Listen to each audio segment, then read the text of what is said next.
I'd like to talk to you about a day that I think went down in history as a day when honoring, remembering, and teaching about freedom and the fallen really became important. It is cold and foggy. The date is November 19th, 1863.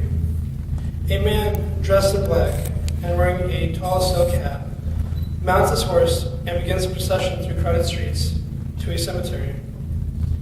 As he arrives to the cemetery, he looks out over crowds to see the battle-scarred earth, and he begins.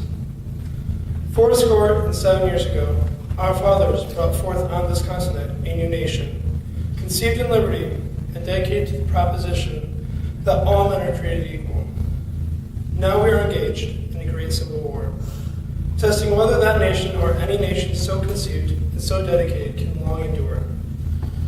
We are met on a great battlefield of that war. We have come to dedicate a portion of that field as a final resting place for those who gave their lives that that nation might live. It is altogether fitting and proper that we should do this.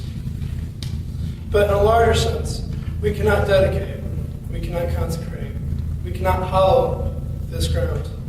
For the brave men living and dead who struggled here have consecrated it far above our poor power to add or detract.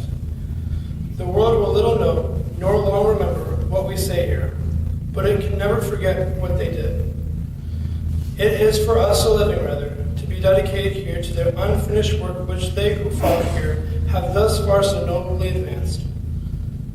It is rather for us to be dedicated here to the great task remaining before us, that from these honored dead we take increased devotion to that cause for which they gave their last full measure of devotion. That we here highly resolve that these dead shall not have died in vain, that this nation under God shall have a new birth, and that government of the people, by the people, for the people, shall not perish from this earth.